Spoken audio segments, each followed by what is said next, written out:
Alrighty, folks. It is August of 2024. What a day! What a day it is today. Do you remember, Jason, not that long ago, at the end of last year, 2023, when we were talking about all of the rules that were going to happen in 2024, and we distinctly said this year is going to be crazy. We've had the DIB CS rule, we've had FedRAMP memos, we've had 48 CFR proposed rules, we've had 32 CFR proposed rules. Rules are flying through the system. We're waiting on FAR CUI rule, DFARS 7012 rules. There's going to be 21 more alerts going off about progress going through the system, and it's not even the end of summer yet. Alerts going off is the best way to describe it. About 4 a.m., it was like the cavalry had arrived and I needed to prepare and get ready. And I do recall, Jacob, how we were like, this is going to be an absolutely crazy year. And we were saying it, and then the people that were responsible for all of the things that are making this a crazy year, like, what are you talking about? Like, Yeah, this is just business as usual. And that's what's kind of come out to be. And when we look at it, and I think as we start to take a longer look at it, that timeline that we were talking about maybe 2 years ago when we first started the show, it's crazy how it's just now coming to fruition, right? Yeah, absolutely. But all of the speculation, all the doubt, all the flat earthing, all of the misplaced hate against people who were just trying to explain how rulemaking works is all water under the bridge, everybody, because today, 1,417 days after the original CMMC contract clause was first published in the Federal Register, 1,003 days after the formal announcement of CMMC 2.0 additional rulemaking, here we are, the official proposed rule revising DFARS Clause 252-204-7021 has officially been published for public comment. This is the piece of the puzzle that will actually show up in your RFPs, in your contracts, in your awards, in your orders, in your paperwork with the DoD. This is where the rubber hits the road, meets the road, touches the road, interfaces with the road in whatever way you interface with the department. What does it say? Who does it affect? When will it show up? Those are all things that we're going to get into right now. When we first started this journey, when we first figured out, or started thinking, like, how long is this going to take? Did you think that the number that you would arrive at when you explained it was like 1,417 days? Did you think that you were going to exceed maybe 600? No, 700 if we were pushing it? Nope. Okay, and me either. We'll have another episode sort of recapping this longer timeline, because now that the rules are happening, suddenly I'm getting lots of questions on LinkedIn around, wait, what's the whole timeline here? So we'll recap that for everybody at a different time. Right now, we're going to dive into the substance of the rule itself. And I know what's going to happen as you listen to this episode. So before we get started, I would just like to read an excerpt from the rule for everyone listening at home. Quote, "There are no known alternatives that would accomplish the stated objectives of the applicable statute governing this rule because of the across-the-board risks of not implementing cybersecurity requirements. The DoD was unable to identify any additional alternatives that would reduce the burden on small entities and still meet the objectives of the proposed rule." End quote. Comments are due by October 15th, 2024. Let's get started. Hi, yes, teacher. Yes, question in the back? Yes, question. Just double checking. I want to just digest that and translate that. Because of the risk which we evaluated, and that is across the board based on what this program represents, we as the DoD were unable to figure out a different way for this mission to be accomplished. Yep. There are no known alternatives to what they propose in this rule, which is why they're proposing this specific rule. So it's either we're going to Mars or resources on this planet will be depleted. Yeah, and they explain it very simply in the rule. The existing cybersecurity clauses that are in your contracts that obligate you to implement cybersecurity controls from NIST to protect the DoD's data when you're handling it do not provide a mechanism for giving the DoD assurance that you have done so. That's what this rule is doing by implementing the CMMC program from the 32 CFR rule that was published earlier this year. Very quickly, before we get into the nitty-gritty details here, some housekeeping. Only about 30% of our viewers on YouTube are actually subscribed to the channel. We love all of our viewers, subscribed or not. 30% is really great, but it does help us out if you could like and subscribe, leave a comment. We read all of them, but it would be really nice if you find value in the information that we put out, if you could do that for us. Additionally, all of our reviews on Spotify and Apple are 5 stars, but we only have a handful of them. And it would really super duper help us out if you get any value from this podcast in this episode, previous episodes, or episodes coming up. Rate us on Spotify, rate us and review us on Apple Podcasts. Thank you very much. Okay. Everybody ready? Todos listos? Todos listos? Okay, here we go. Let's recap 3 fundamental ideas very quickly that will hopefully make make it easier to understand what's going on in this rule. Okay, so 3 things.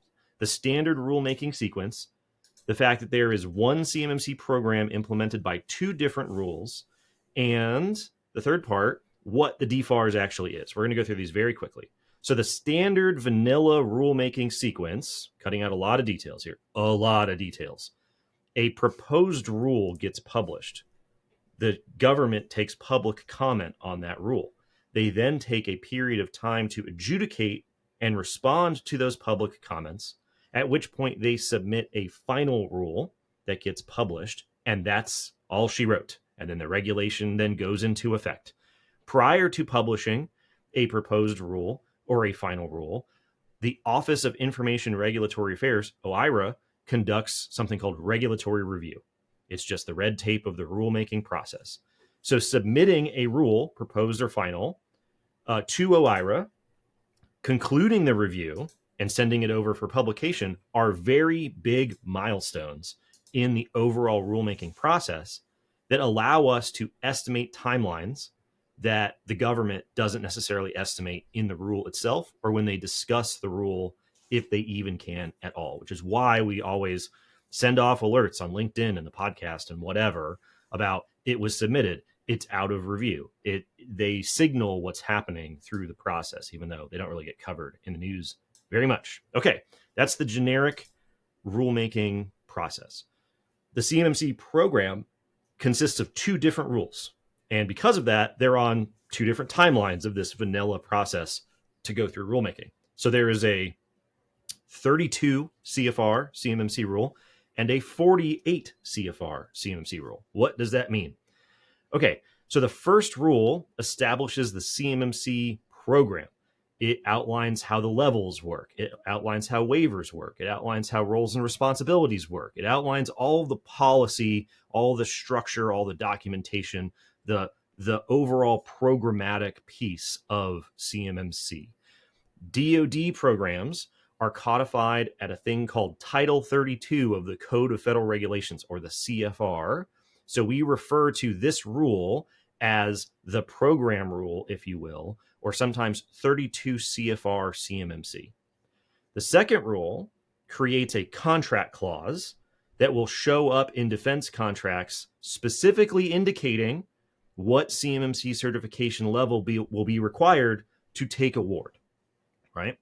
That clause is known as 252-204-7021. That's just the address, the specific location of the text of that clause in this part of the Code of Federal Regulations. DoD contract clauses are codified in Title 48 of the Code of Federal Regulations. That is specifically an area known as DFARS, the Defense Supplement to the General Federal Acquisition Regulation System of Regulations. The government uses this massive section of the Code of Federal Regulations when they're buying stuff.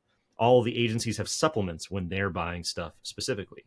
Contract clauses and terms are regulations, so they have to go through rulemaking, which is why we're talking about it. So we refer to this other rule, the second rule, as the clause rule, or the 48 CFR CMMC rule. And just to clarify, on DFARS, you hear this all the time, DFARS this, DFARS that, the DFARS. The Defense Federal Acquisition Regulation Supplement is a part of the FAR. It is a supplement to the FAR, and it basically does two things. The majority of the FAR and the DFARS provide instructions to contract officers about what to include in the terms of a contract or a solicitation and when. Very small parts of the FAR and DFARS include the actual text of the clauses and solicitations that you see in your paperwork, right? So contractors will only see the text of the clauses that come out, which is a very tiny sliver of the DFARS, which is a very tiny sliver of the FAR, which is a very tiny sliver of the Code of Federal Regulations. And it's only when you take all of this stuff in that you start to see how they're all connected. And it's only when you read the rules that you can see the rationale behind why this thing is showing up in your contract. You never get the explanation of why, how, when, the story behind why this clause says what it does, what this clause means, what it does, how we ended up in this particular place with these particular clauses asking you to do these particular things. Okay, so that brings us to the rule that we now have today, the proposed rule revising this specific DFARS clause. The PDF of the rule is only 57 pages long. It's not long at all in the grand scheme of rulemaking, if anybody's familiar with previous episodes. The 32 CFR rule PDF that came out was over 200 pages long. This one is very short. So this rule, the one that was published in August, can be split into roughly two parts, right? So we're just going to talk about the structure of this rule at a high level to help you navigate the rule on the Federal Register.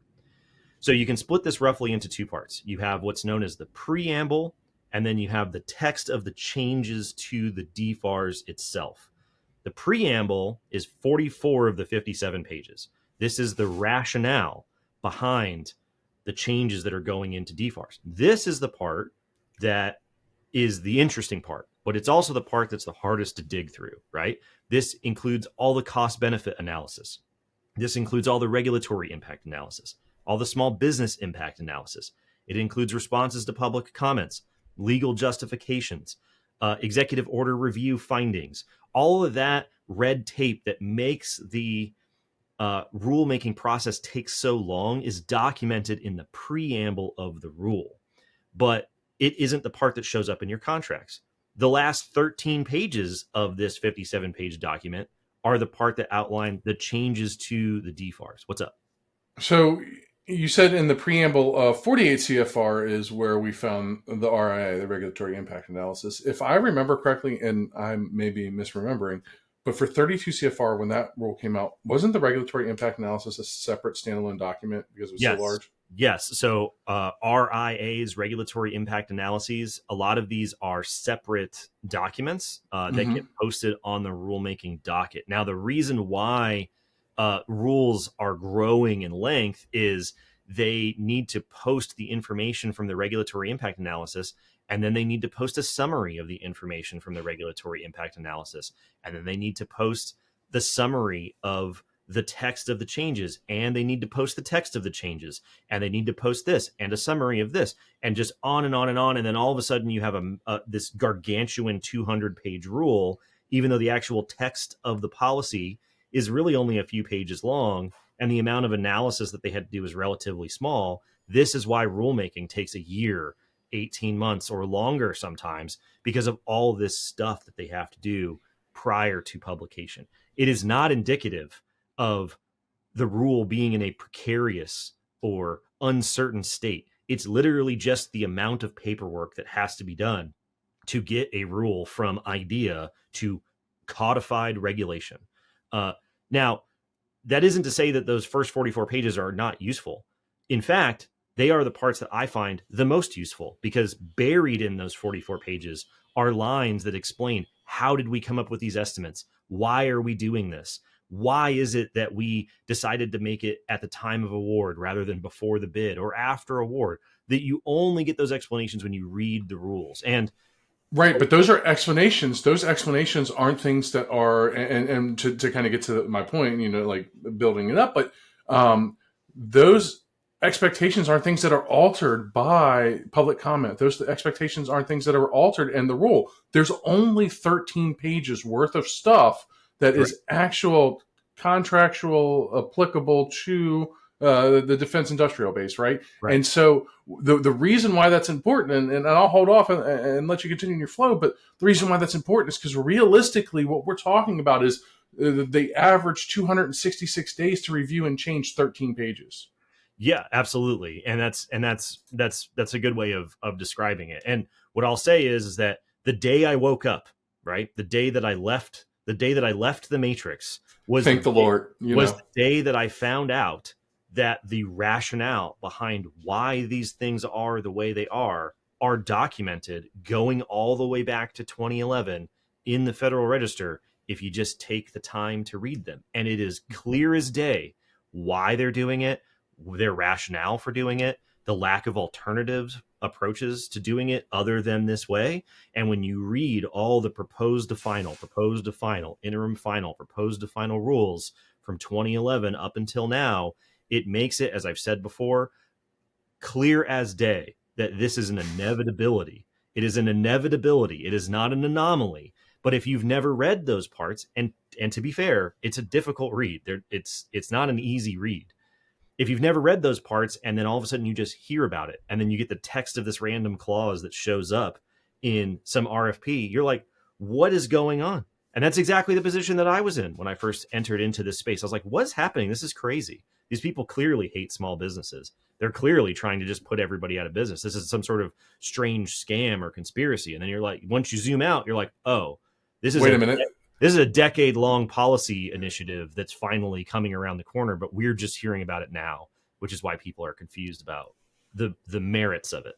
You start reading it and you're like, wait a minute, it seems like somebody's left their diary right here in the front of the... They tell you everything. Yeah. Everything. It's fascinating. So, okay. So you should read those 44 pages, and we're going to have episodes that dive into some of the peculiar and specific things in those 44 pages. But for the purposes of today, we're just going to talk about what the changes to the DFARS are, because they're very straightforward. And honestly, they kind of speak for themselves.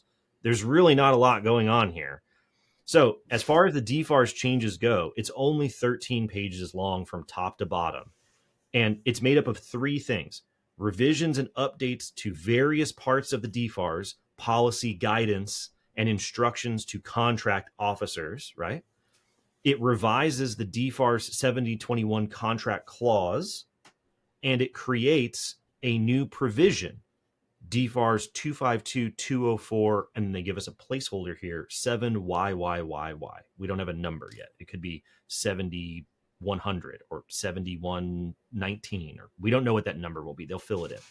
So creates and revises instructions to the contract officers for when to include the clause and provision, revises the contract clause, and creates a provision. That is very, very important, and we're going to talk about why. Because the provision is the thing that is making you aware in the RFP, when you bid on this offer, right? When you bid on this opportunity, you are saying you will meet the requirements in this contract clause, right? This is exactly the same structure that we have with DFARS 7012. There is a provision, DFARS 7008. When you bid on a contract and you accept the terms in DFARS 7008, you are attesting that you will implement the requirements in DFARS 7012, which is what got us into this whole mess of we're attesting that we're going to comply with 7012. All of a sudden, a bunch of incidents happen. Auditors show up, and it turns out no one has implemented in accordance with DFARS 7012. Since DFARS 7012 doesn't have an assessment verification mechanism, we have to create a CMMC program that allows us to do it. And now we've got a provision that makes you aware of the requirements, makes you aware of the requirement to have it verified by a third party, tells you what the requirements are, right? That's the pattern here. Okay, so what's up?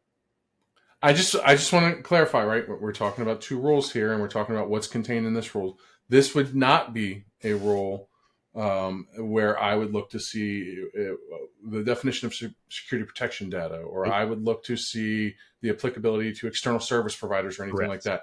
This rule strictly says you have CMMC requirements now, and this is the level of the CMMC Right. requirements, and this is where it appears in your contract. This The rule, other rule, 32 CFR, which is in its final stages, yep, is the one that breaks down everything that has to do with what is a level, who performs the level, and all of that stuff. Well, if you're looking for that part in it's not this here. rule, The this is only thing that this rule is doing is specifically changing the instructions to contract officers for when to include the clause and provision and the language in the clause and provision that shows up in your paperwork. All technical, programmatic, policy concerns with the CMMC program are the domain of the 32 CFR rule, which we got in December, which we all submitted public comments on until February, which DOD adjudicated in basically 6 months and is now about to be final and effective. We'll talk about that later. Much to the chagrin of this dead horse laying on the ground right here, I am going to say this once again, and I believe it even more so. I was today years old when I found out that it was only 13 pages of context into this particular rule. Read it, read all 57 pages. I did not put two and two together. Hey, it's not the first time something's gone over my head. The most fun part about these rules is that you can find this in any rule. There's a big preamble, and then there's the actual text of the regulation, and there'll be a phrase that says, therefore, this office proposes the following changes. So there's like 50 pages, 150 pages, 300 pages of blah, blah, blah, blah, blah, blah, blah. Therefore, do this, right? And so 300... Yeah. 375 words of context into this particular part of the rule, which is just roughly about one a day. So technically, if they got a little ambitious and did 3 words a day, within 100 days, if they had to review and completely rewrite the entire rule, they would be done. Yeah. So let's just, just being nerdy about it. I know, let's talk about the scale. Let's talk about the Okay. scale of these 13 pages. Of these 13 pages, the part that actually shows up in a contractor's paperwork, the DFARS 7021 clause is only 779 words long, divided into 4 paragraphs. It has 4 definitions and 11 requirements in it. The provision that makes you aware in the RFP that you bid on is only 375 words long. It's only 3 paragraphs. So just to the point. Just want to take a moment here to remind everybody. The reason why it took 1,000 days to go from CMMC 2.0 announcement to 1,000 words that show up in your contract are not because it takes 1,000 days to write 1,000 words. There clearly was something else going on. It was the other CMMC rule, right? Longer story for another day. Just want to really foot stomp that for people. Okay, so it's very short. It's very simple. We're focused on just those 13 pages, just those 1,000 odd words. So what does it say? Let's start with the provision, because that's realistically what people are going to be interfacing with first in real life, right? So DFARS 252.204.7YYY, the placeholder. Let us know in the comments. What do you think the number is going to be? Is it going to be 7766? Is it going to be 7119? What confusing number are they going to pick? We have 7008 and 7012. We've got 7019 and 7020. We've got 7 something and 7021. What could they pick to make it as confusing as possible? 7121. So mark it down. 7121. So in all the research that you've done, there's no like rhyme or reason. There's no logic that goes behind what numbers assigned to it. We'd have to look in the details of the DFARS, because they have reserved numbers. There's other numbers that are taken for other things. I'm sure that there's some dusty instruction manual somewhere that explains why they pick the number that they do. But I like to think that they're just going to get in there and spin a big wheel and figure it out. You walk up and you're next in line. You pull the ticket out. Congratulations, you're 7164. Yeah, exactly. Yeah, yeah. It's like when Beetlejuice is picking the number. Yeah, that's exactly what I was thinking about in my head. Okay, so in this provision, this is the part that shows up in the RFP that you're going to be bidding on. Sure. It says, as prescribed in 204.7504 paragraph B, that's the instructions to the contract officers. Different story. Notice of cybersecurity maturity model certification requirements. That's the name of this provision in your RFP. Notice of CMMC level requirements. We are putting you on notice that this contract has CMMC certification level requirements. The first paragraph, definitions. Can't go anywhere without your definitions in this world. They have the same definitions as the 7021 clause. They use the definition of controlled unclassified information taken from 32 CFR Part 2002, the federal CUI program regulation that officially defines controlled unclassified information. I'm not going to read it to you. You should know it by now. If you don't, we'll link it to you below. Do you want to show them the full-size tattoo on your back? Yeah, I've got the whole thing. I did like Pam from Archer. So they define controlled unclassified information. They define what the word current means for your current CMMC status in the database. With regard to CMMC, current means one of four things. Not older than 1 year for level 1 self-assessments with no changes in CMMC compliance since the date of assessment. 2, not older than 3 years for CMMC level 2 certificates and self-assessments where applicable with no changes in CMMC compliance since the date of assessment. 3, not older than 3 years for level 3 certificates with no changes to your compliance. And 4, not older than 1 year for affirmations of continuous compliance with the security requirements identified at 32 CFR Part 170, that's the CMMC program, with no changes in CMMC compliance. If that sounds new to you, I would encourage you to check out the link to our webinar in January where we summarize the 32 CFR rule. Because not only do you have to have certification proving that you have implemented your requirements, but you also have to have an annual attestation from a senior person at your company, probably the owner, the president, someone like that, that says, yeah, we're attesting again that we are going to maintain our compliance with these requirements. And to have those things current mean what this definition says. Within a year for level 1, within 3 years for level 2 and 3, and with a year for whatever affirmation you have to submit.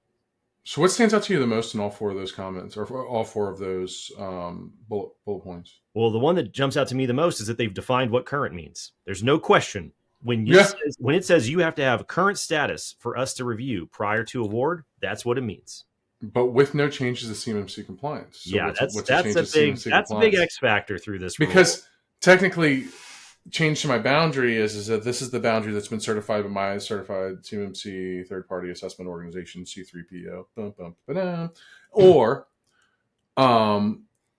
does that mean that there is no changes to the measures which I put in place that allowed me to achieve that certification? For example, I'm using all on-premise servers, right? And then all of a sudden I decide to modernize my infrastructure and I move everything into the cloud. That cloud's already compliant. I am storing, processing, and transmitting my CUI in a compliant manner in cloud as to the boundary in which I was certified at before, but the boundary has changed. You are 100% correct. But today we have our 48 CFR CMMC rule. I get it. That's a policy question. I just wanted to throw something in here so the whole audience would hear you tell me I was correct for You're once, absolutely correct. What the heck does like my wife? I just want to snap it and record it so that whenever something goes on, I could just. We now know what current means. We don't know what change means. Yeah. And so, what does change mean? You should submit your public comments. By the way, for everybody submitting your public comments due by October 15th, we had a whole episode going over how to submit effective public comments, and you could ask them, "WTF does change mean?" Thanks for defining current. There's another term in here that we need an answer to. So while you're on this roll, giving us all these words defined that we've been asking for, if you could just, be a little bit more eager, if you could down further in the list. If you could just try a little harder. Now, what they're going to say, spoiler alert, what they're going to say is technical and policy questions need to be referred to the 32 CFR rule, whose comment period has already closed 6 months ago. But that's probably what they're going to say. It's an open question. We don't know what change means, but they're very interested to know when your network changes for good reason. Moving on. They define CMMC for us. They define what this actually is. Cybersecurity Maturity Model Certification means a framework for assessing contractors' compliance with applicable information security requirements. See 32 CFR Part 170, the CMMC program. Thank you very much. And this is new. This is fun. New term for everybody, new goofy acronym that no one can agree on how to pronounce yet. DoD Unique Identifier, your DoD UID. This means an alphanumeric string of 10 characters assigned within the Supplier Performance Risk System, SPRS, to each contractor assessment, with the first 2 characters indicating the confidence level of the assessment. When you upload an assessment that's right. into SPRS, whether it's a self-assessment or whether someone else is assessing you and then uploading those results into SPRS, there will be assigned for that assessment scope, for the systems within that scope, a DoD unique identifier. And as we'll see, you need to tell the government, when I'm bidding on this contract, these are the unique identifiers that are relevant to the work that I will be doing on this contract.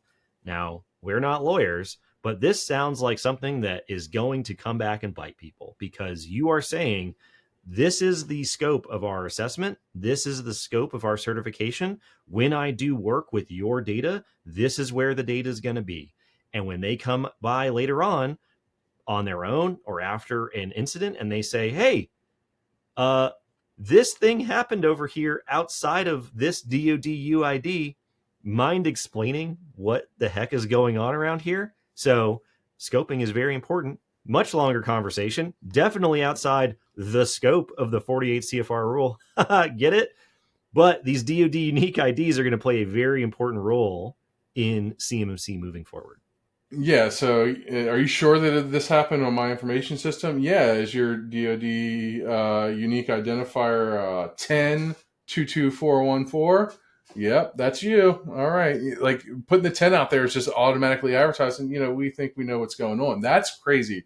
I did not see that part. See, the things that you miss. Very interesting. It's very interesting. And it comes up as part of the obligation that this rule is putting on. So you're essentially telling on yourself from the get-go. Like, this is our score, and this is how confident we are in it.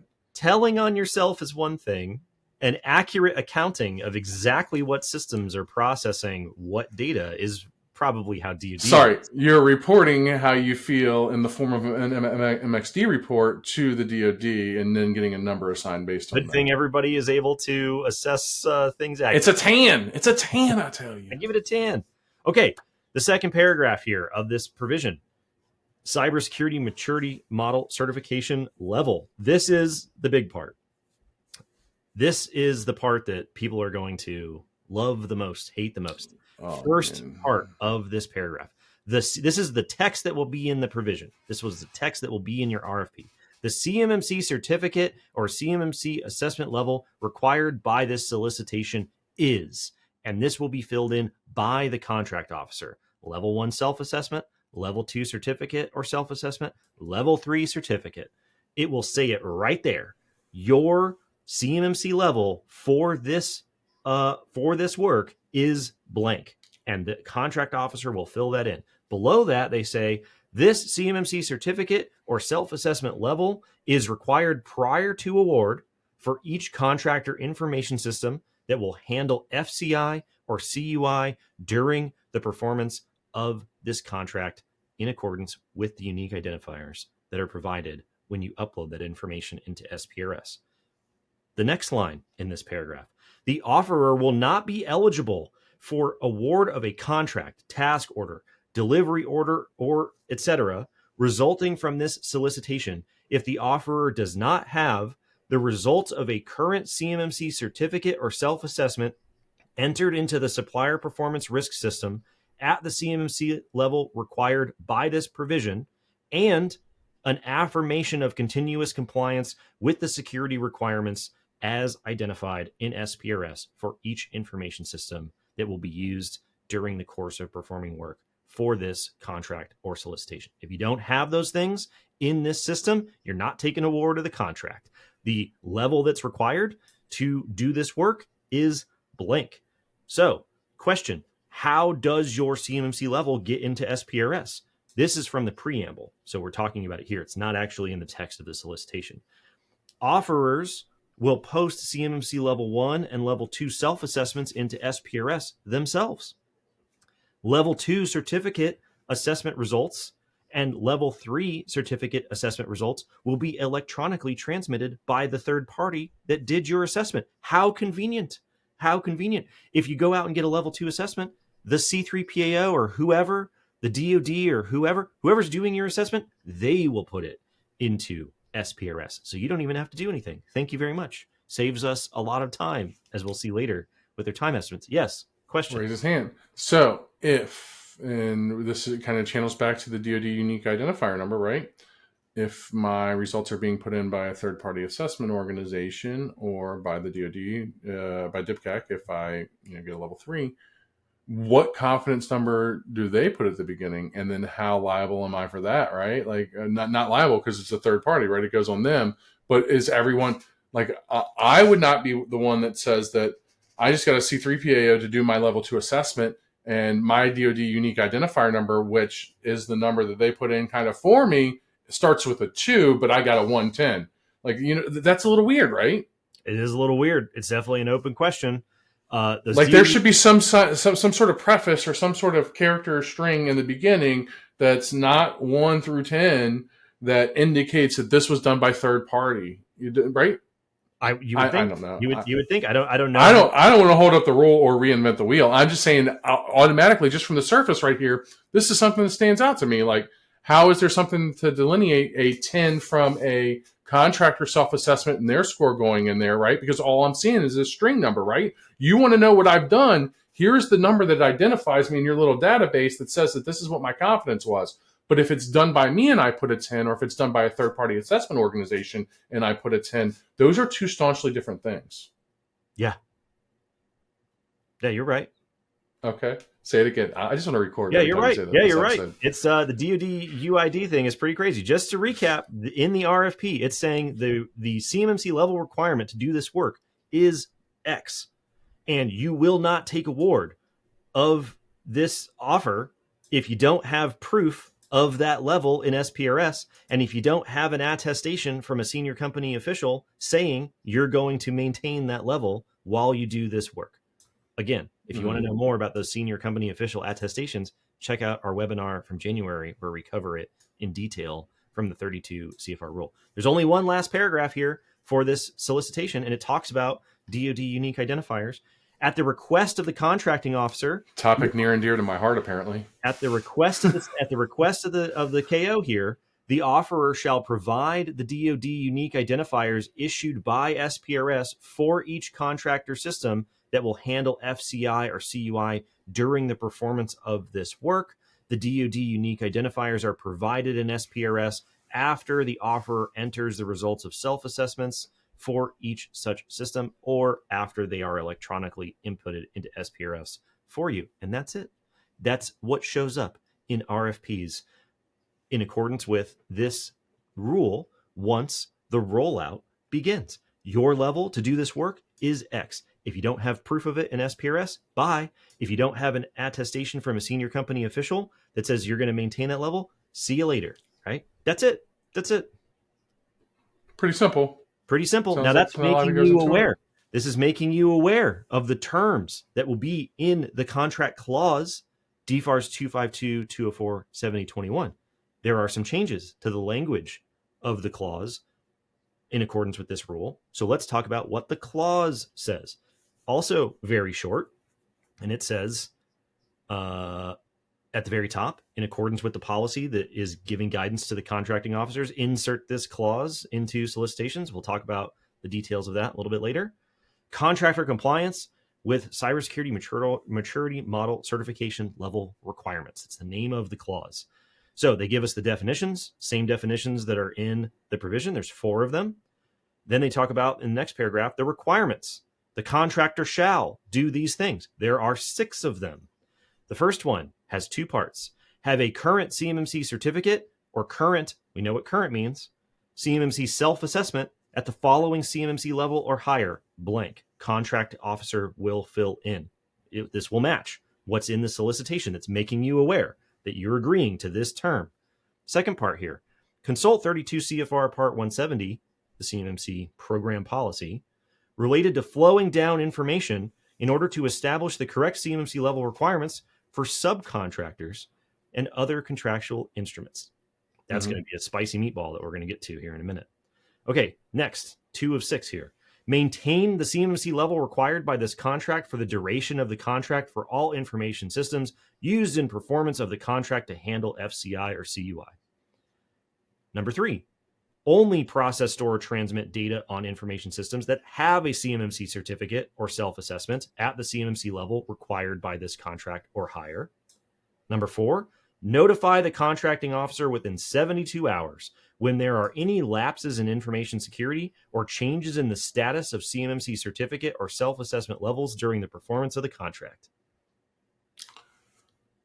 Are you pausing for dramatic effect so that I can jump in here? Yes. Okay, again. What does change mean?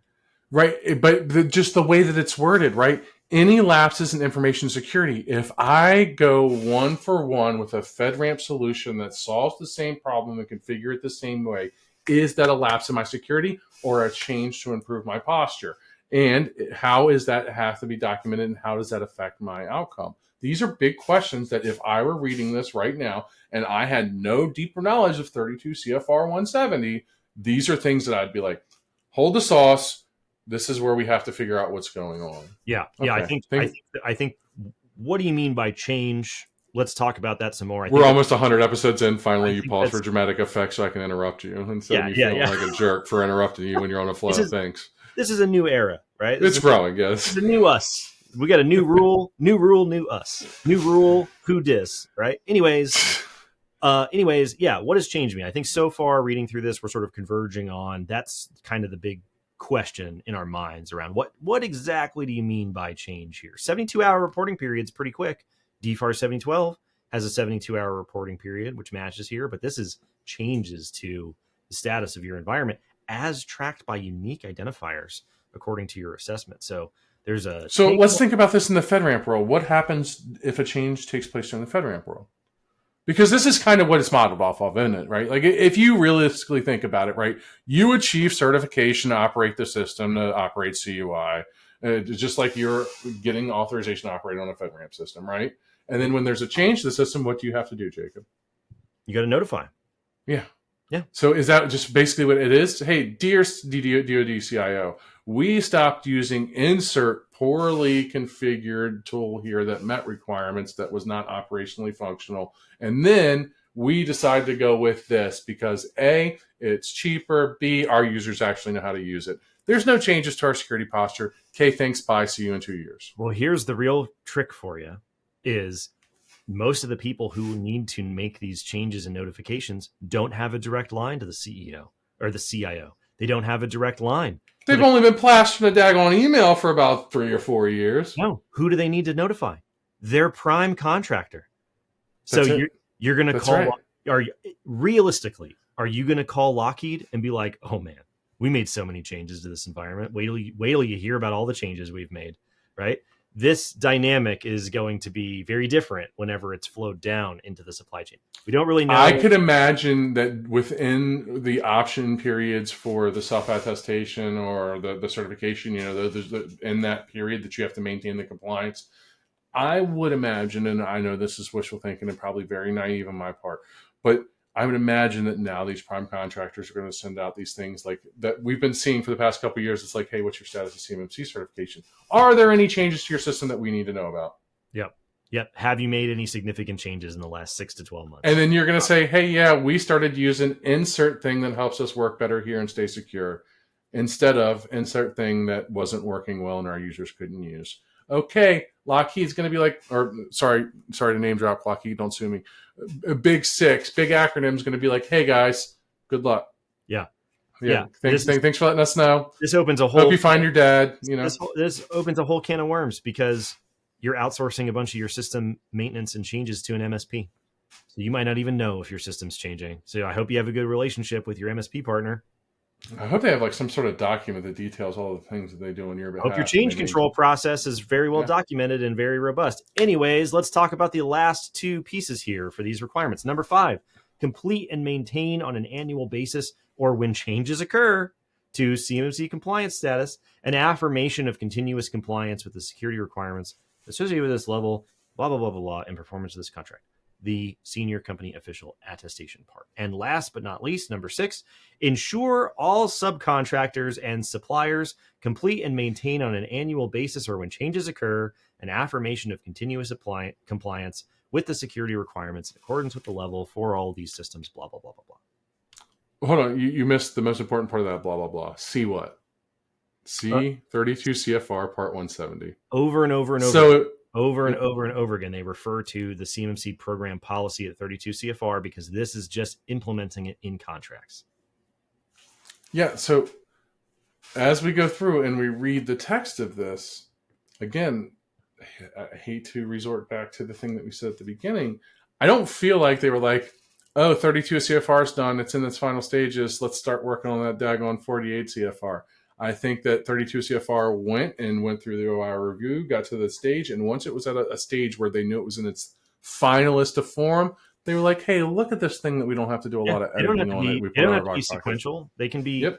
They can be concurrent. No, this Joker was already done. They were just making sure there was no changes into that first rule that they point back to 686 times, right? And in the 746 words. And just to pause here, right? This makes sense because everyone was so freaked out and there was such an emergency on our hands circa 2019, 2020, that when the CMMC rule came out, it was only the contract clause part.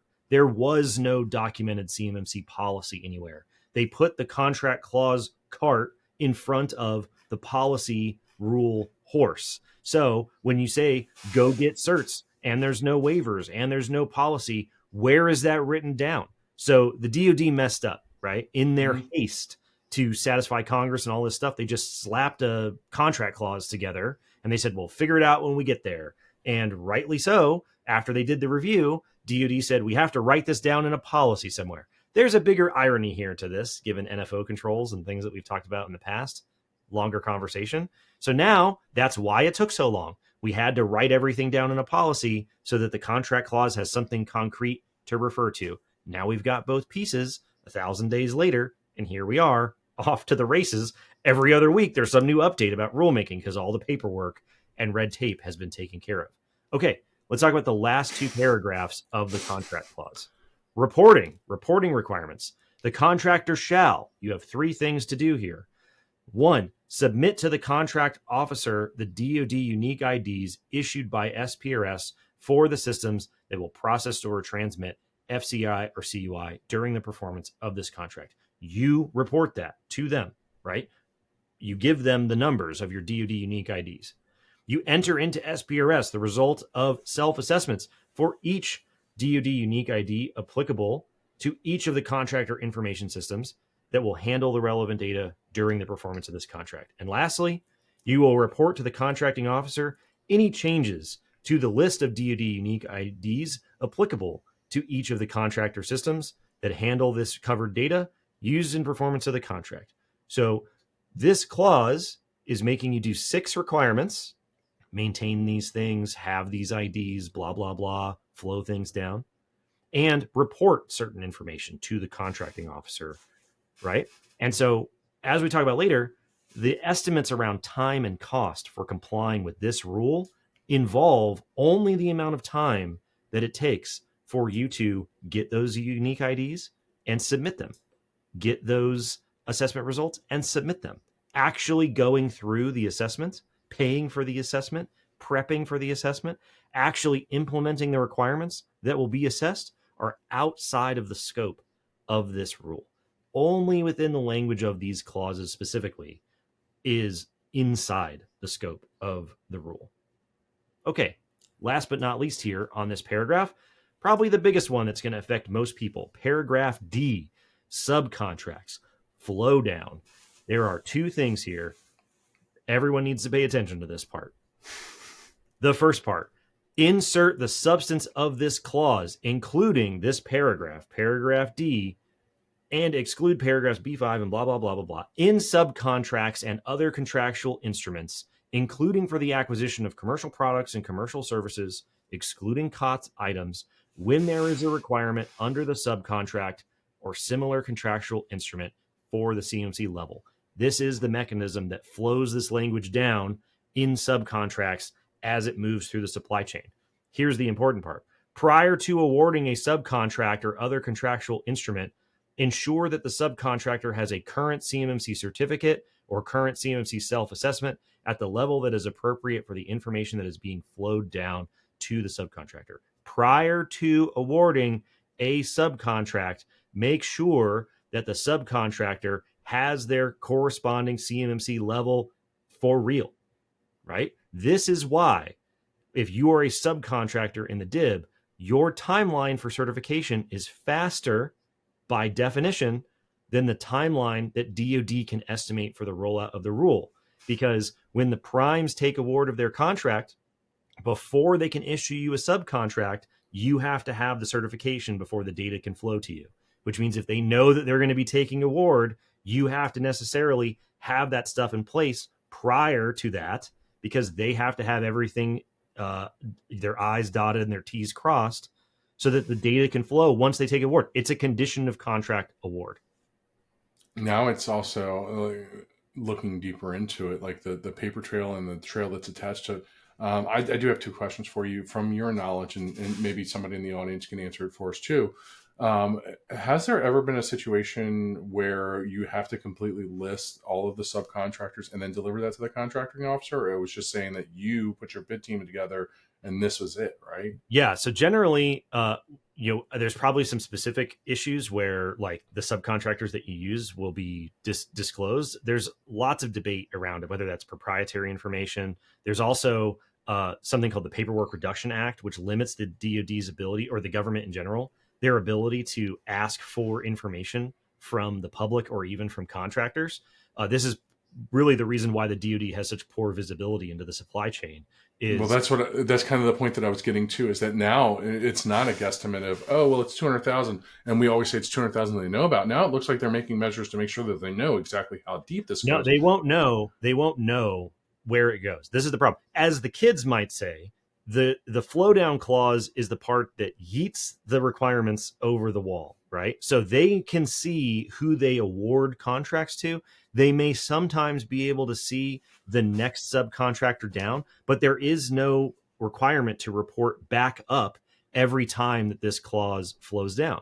So if I'm the prime and you're the sub and I flow this down to you, and then you have subs and you I get it now. And then they have subs and they flow it down, that doesn't go back up. So I'm the prime. I float it down to you. You have 17 subs that have to deal with it. You have to collect all those DoD UIDs, right? And then, but you don't have to flow those back up to me as the prime. Nope. You just keep a track of that. But you do have a requirement to, as the prime of the sub to the tertiary, all of that, you have the obligation to make sure that this flows down to protect, and that you make sure prior to awarding the contract to them that's there. So they're self-policing. Okay, this is why the primes put everything into their subcontracts, because they don't always know and they don't want to get caught by it. But now there's provisions there to make sure, did you check this? Yes. And then usually people are just saying, I don't think that was a case before.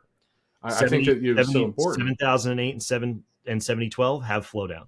7019 and 7020 have flowdown. The CMMC provision and 7021 have flowdown, right? DoD can't see where it goes. We're going to talk about that in a second.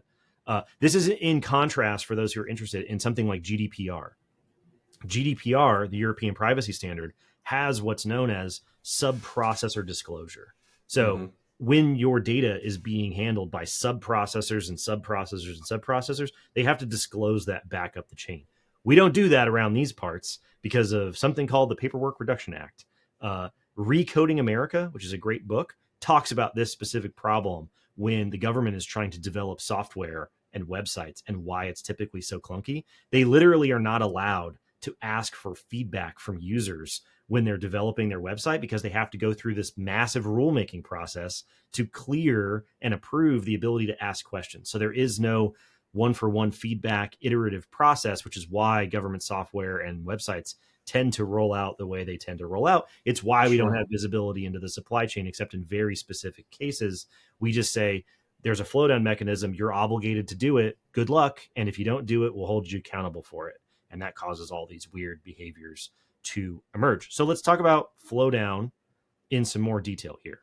So the 48 CFR rule that we're talking about today refers us to the Flowdown policy in the 32 CFR CMMC program policy rule. And that part of the 32 CFR rule says the following: if a subcontractor will handle CUI in performance of the subcontract and the prime contractor has a requirement for level 2 certification, then level 2 certification is the minimum requirement for the subcontractor. I cannot think realistically, honestly, I cannot honestly tell the people listening to this podcast of a situation where a prime contractor will not have a CMMC level 2 certification requirement with the raw data flow that they're getting from their government customer, right? So that means that if that is true, then at least the next person down is going to have the level 2 certification requirement. Now, what this really hinges on is, do you handle the covered data? Because 7012 says implement these requirements if you have the covered data. And if you have 7012 in effect, you have to have your CMMC certification for level 2 along with that. So what really this hinges on is, do you handle CUI or not? And who ends up, right or wrong, making that determination 99% of the time? The prime contractor tells you whether you will be handling CUI, whether they think you'll be handling CUI, and whether or not you'll be handling CUI. They get to tell you what level that you need. And there's all this language in here that basically corners you. If it's not one prime, it's going to be the next, into needing to get this level 2 certification. And honestly, this is probably why the primes, as we just talked with Daniel Akridge a couple weeks ago about, this is why they've been so busy little bees over the last 12 to 18 months, collecting questionnaires and attestations from their supply chain and subcontractors about their readiness for CMMC, rather than sending out emails to their supply chain telling them that they won't need CMMC. Right? Yeah. I find it very, very hard now, the more in depth that we get into not just this role, but just everything in general in the program, and to see the anticipated swing in maybe total number of companies participating, the exit from the DoD space from the companies that just don't want to, have to deal with the flowdowns, the cybersecurity requirements. I do not see a case where the people that still exist and the people that are still trying to bid on and award contracts, because of the time that it would take you to get CMMC certified, where they're going to say, yeah, you don't need it right now. But that's not saying that we're not going to need it in the future, because when a contract it comes up for award, even though there is a phased rollout of the program, right? When a contract comes up for award, there's not time for them to be like, okay, well, we're going to bid on this. I need you to get your CMMC certification before we get awarded this contract. There's just not time in that process, right? Spoiler alert for everybody. Next week, we're going to talk about that exact question. You don't say. You don't need your CMMC certification to bid on a contract, right? They talk about this. They talked about it in 2020. It's literally copy-pasted from the 2020 rule, right? There's 3 ways that they could have timed certification requirements. Correct. You have to have it before you can bid. You have to have it before you take award, or you have to have it after you take award, right? And they said, Correct. We're not doing the first one because it's too hard on industry. We're not going to make them get certified just so that they can submit a bid. But we're also not going to let you take award of the contract and handle our data without proving to us that you can protect the data. That's too much of a risk to us. So the compromise is bid on it. We're making it very clear what the requirements are. And you have to have proof that you've got the corresponding certification level before you take award. That sounds great. The question is, how long normally does it take to go from a solicitation to an award? And as we're going to talk about next week, it's not very much time at all. In fact, in parallel to this entire saga of CMMC, DFARS, NIST, right around 2019, do you know what happened? Congress got very interested in the DoD awarding contracts as fast as possible. And they have also been busy little bees increasing the time or decreasing the time that it takes to go from solicitation to award. I'll give you a hint right now. There is basically no situation in which companies bidding on DoD contracts that will have CMMC requirements in them in which the award period is longer than the POAM period, right? The period to close a POAM, 180 days. Most duty contracts go from solicitation to award much faster than that. So if you think the POAM period isn't long enough, woo boy, you're going to have your certification before you ever even bid on anything, even though it's not technically a requirement. That's for next week. That's for next week, everybody. Yeah, because if you seriously think about it, like there's going to be situations where there are people that occupied contracts and served and fulfilled contracts for the DoD that exit the space or that are no longer capable of playing in the space, and somebody's going to be there to swoop it up. There is somewhere at a boardroom, even though they may not be talking about CMMC for all the great things that it represents, like, I don't know, the foundational cybersecurity hygiene that their organization should have. They're more so talking about it for the strategic advantages and the competitive advantages and the monetary gain that they'll get as a contractor seizing reward opportunities for their competition that does not do this. This isn't FUD. I'm asking a question right now. I'm not trying to say this is going to happen. Realistically, right now, a light bulb went off in my head, and that is kind of what the thought was. And we're going to brain dump it right here on the show for you. Well, it's not even a question of people will realize. People have already realized the advantage that they will have for the certification. By the time this goes live, there will be 100 joint surveillance assessments, 150 joint surveillance assessments. I'm hearing rumors that in October of this year, they're going to try and do 30 joint surveillance assessments in a single month, right? So the day that CMMC is final and effective, you're going to have 100, 150 or more companies that are certified. And it's going to be real awkward when companies have been attesting and telling their primes, we're ready, we're ready, we're ready, we're ready. There's 150 companies that are level 2 certified. And then you got to go back to your customer and say, actually, we won't be ready for 2 years. Yeah. Right? No judgment, but the dynamics are the dynamics. And so just make sure that you're taking risks, knowing what you're getting yourself into. Okay, so the language that's in the rule for who's affected, this is the guidance to the contracting officer. Use the clause at 252-204-7021 in solicitations and contracts, task orders, or delivery orders that require the contractor to have a CMMC certificate or self-assessment at a specific level, including those for FAR Part 12 procedures for the acquisition of commercial products and services, except for things for solely COTS, commercial off-the-shelf items. You put it in everything. And according to the preamble of the rule, there's some sort of coordination that happens between the program managers and the contract officers for which ones need the requirement. Remember, DFARS 7012 goes into all contracts by default, right?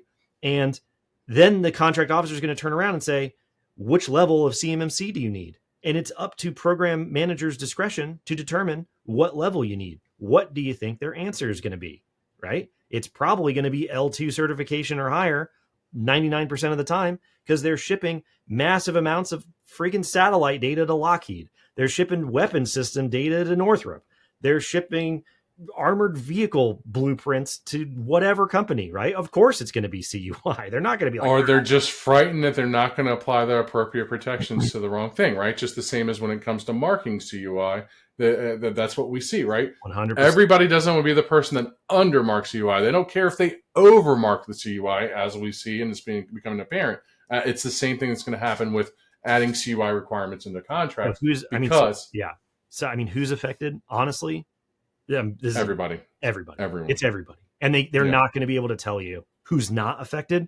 So you have to assume you will be affected.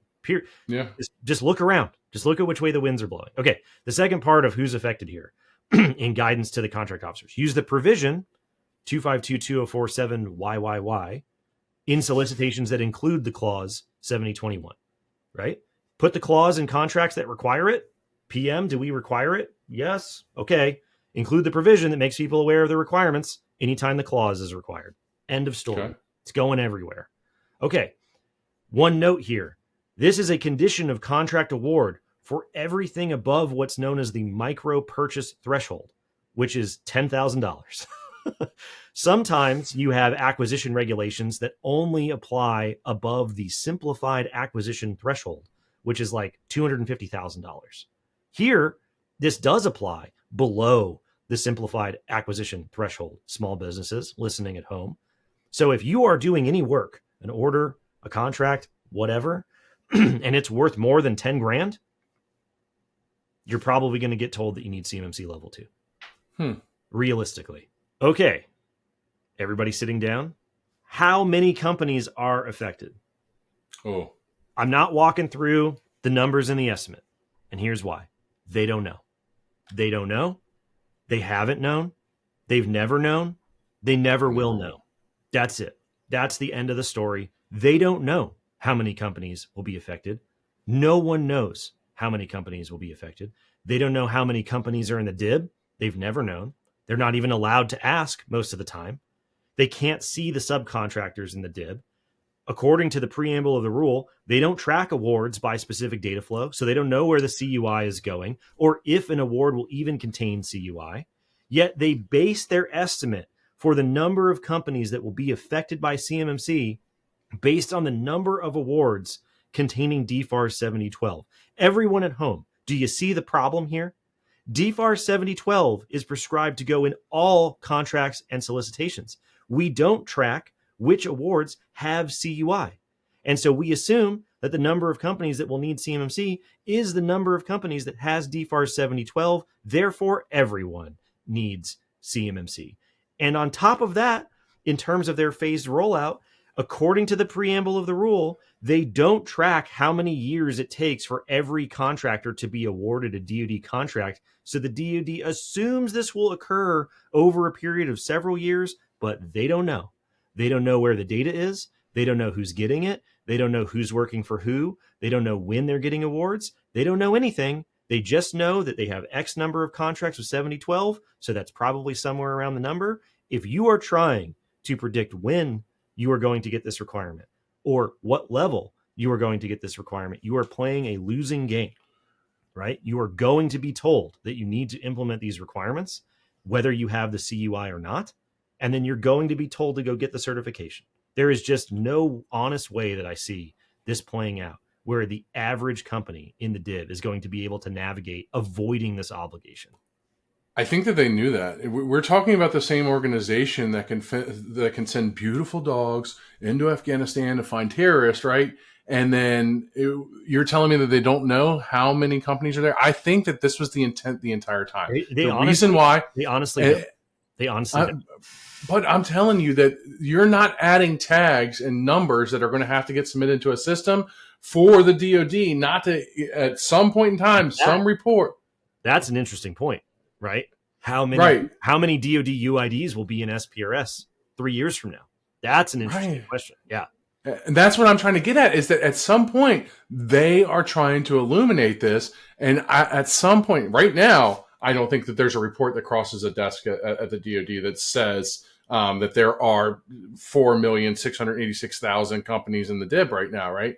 I think that within 3 years, after all of these provisions are in place, and this was the intent all along, they've gotten their ducks in a row, and they're doing it subtly. And one of the subtle things is assigning a tracking number. You want to know something? You assign an asset tag number to it, and then you keep track of it, right?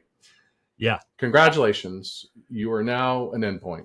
So let's talk about this phased rollout, because we talked about what it says.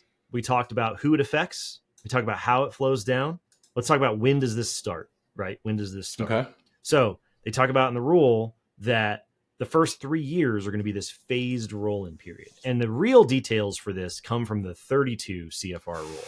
But now that we have a published rule, now that we have a comment period, now that we've got a range of real hard dates, we can extrapolate forward for when these things are going to happen. So the phase-in period really has 4 phases. They call it a 3-year period, but it's the first year is divided into 6 months. Just stick with us here. So phase-in period. Phase 1 of when the clauses and provisions start to roll out in new contracts, new orders, new stuff, begins on the effective date of the CMMC revision to DFARS 252-204-7021. This is why we talked about the normal rulemaking process: proposed, comments, adjudication, final rule, right? 60 days after the final rule is the effective date of the rule. Long story short, we're estimating that the effective date of this rule, based off what we know right now, will be June of 2025 is when this will start rolling in. I think there's a very good chance that could go faster. We're going to talk about that in a minute, but based off of the realistic numbers that we have, that is a conservative estimate for when this will start showing up in contracts. They're fixing to get 6 comments on a rule that's 14, 13 pages long. If it takes them until June of next year, I quit. Well, we'll talk about that here in a minute. So what's in phase 1, right? In phase 1, there's 3 things that are going to happen.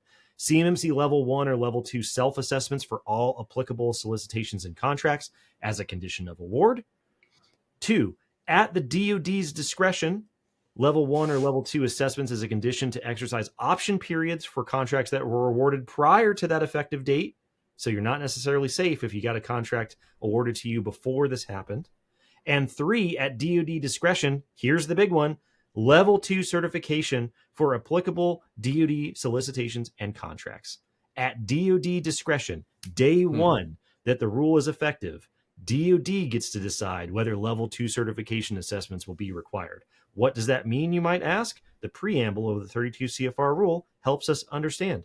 Government program managers will have discretion to include CMMC requirements or exclude them and rely upon existing DFARS Clause 7012 requirements. During the CMMC phase-in period, program managers in requiring activities will be required to include CMMC requirements in certain solicitations and contracts and will have discretion to include in others. So the day that the phase rollout starts, June of 2025, probably at the latest, DoD program managers enterprise-wide get to go, I don't know. Well, how do I feel today? What did I have for lunch? Flip a coin.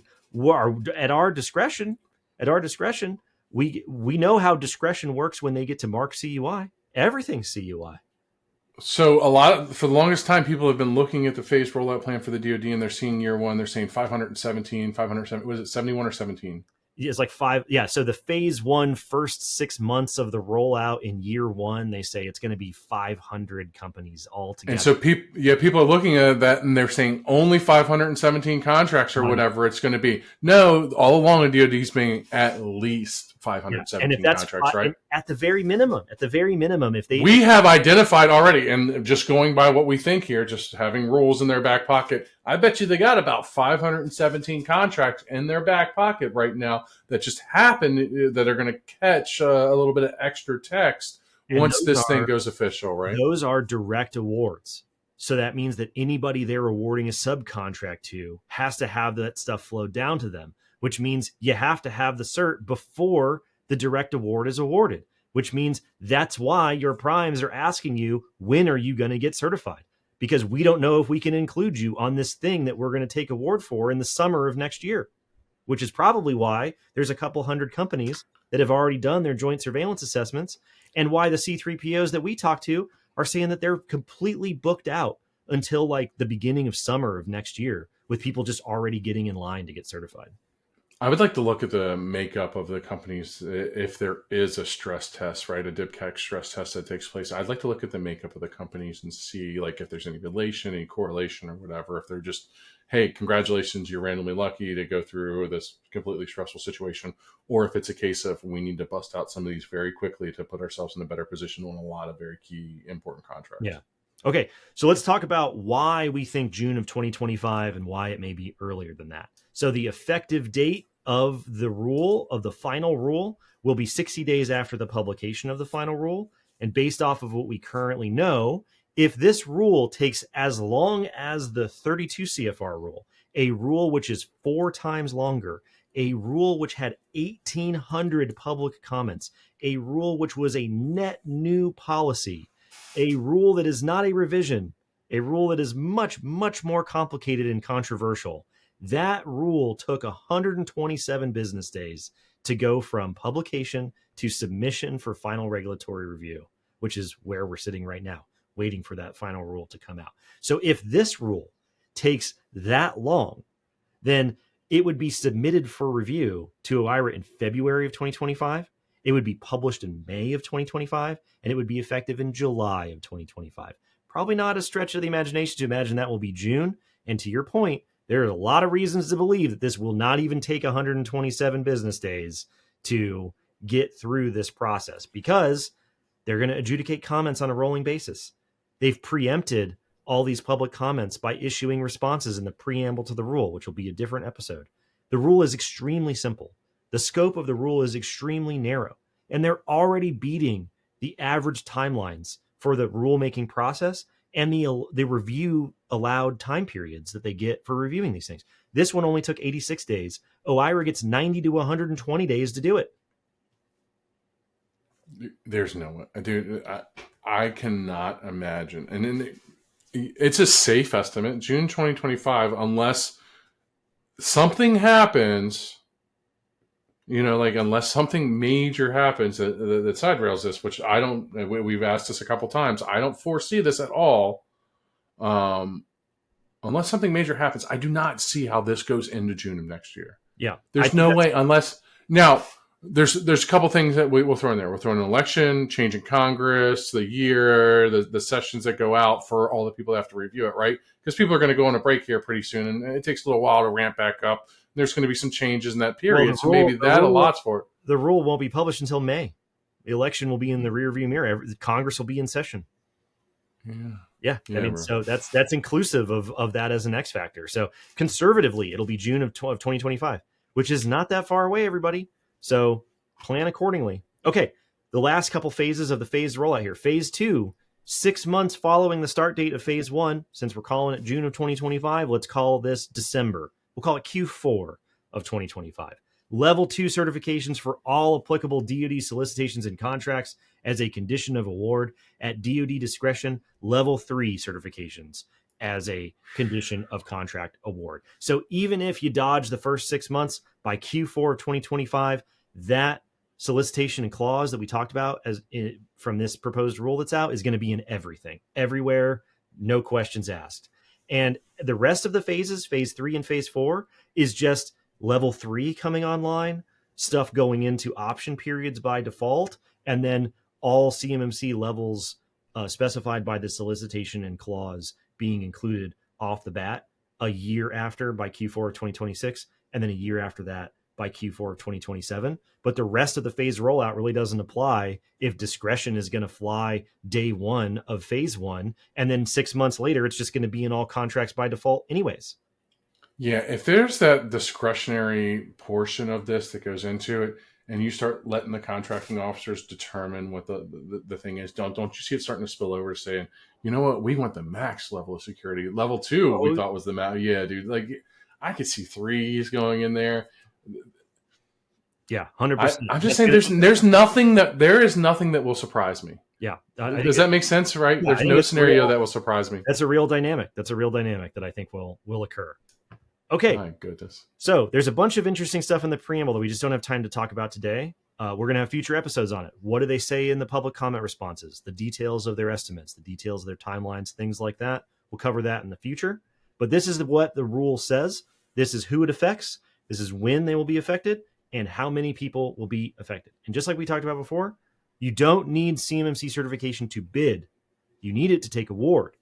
So the question to ask yourself is, how long do I have between bidding and the contract being awarded? And it's not very long, which is what we're going to talk about next week. Hope to see you there. Like and subscribe. See you next week. Were you one of the campers who did not make it to Secure the Dib Summer Camp 2024? That's okay. We still have the sessions available for on-demand. You can register at securethedib.us and get the slides, recordings, access to everything you need. You can also reach out to our team and then fill out the CMMC Pathfinder tool as well. So if you need access to those recordings, just register at securethedib.us. You can also find it on the Summit 7 website, and we appreciate you stopping by.